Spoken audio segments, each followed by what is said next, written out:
A blessed morning to us all. May today overflow with the favor of the Lord as you begin yet another week, and as we together as a church journey and embark on fasting and praying so we can fall in love with Jesus all over again, seek Him and seek to be a blessing to those around us. We are exploring the different names of God in these 30 days of fasting and praying so we can reflect on who God is and release the reality of who He is through these names into the reality and situations that we are living in, so God can be glorified and that He can be made known to the world around us. Today we are reflecting on the name of God, YAHWEH Shammah or Jehovah Shammah, that is found in the book of Ezekiel, chapter 48, verse 35, where it says, "And the name of the city from that day shall be, the Lord is there." The word Shammah is derived from the Hebrew word Sham, which means there or at that place. When Ezekiel received the vision from God, the Jews had been in captivity in Babylon for 25 years already. Jerusalem and the temple were in ruins, but God had promised that His people would be restored and that the city and the temple would be rebuilt. The name appears in the Old Testament only once in Ezekiel 48, verse 35, to portray Yahweh's presence in the coming kingdom.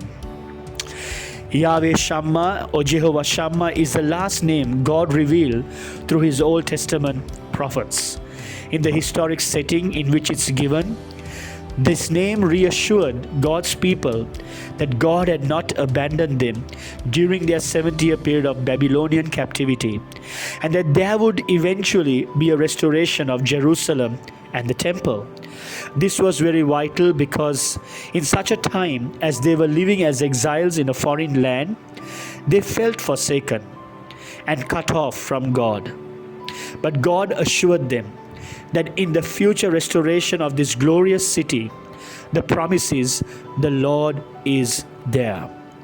As God revealed Himself as Jehovah Shammah, the promise for His people was both future and present as well.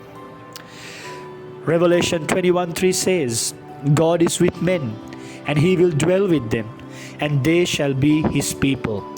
God Himself will be with them and be their God."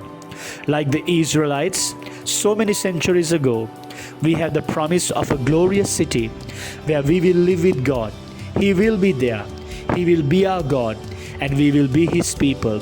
He is a God who is always there for us, no matter what. But the promise is not only for the future. God is there for each and every one of us today as well. Like God's people who were in Babylon, we need to understand that there are times that we may feel forsaken and alone, but God promises never to leave us or forsake us. He is Jehovah Shammah, the Lord who is there. Before He returned to heaven, Jesus promised His disciples, "I am with you always, even to the end of the age." Matthew 28:20. That promise is for each of us as well. God is present with you all the time. He is Jehovah Shammah or YAHWEH Shammah. The Lord is there. He is with you when you get a bad doctor's report. He is with you when you are left with more month than money to meet the needs of your life and family. He is there when you have to make a major life-changing decision. When you are lonely, He is there. When you are tempted, He is there. When you are weak, He is there. When you are going through any situation, He is there.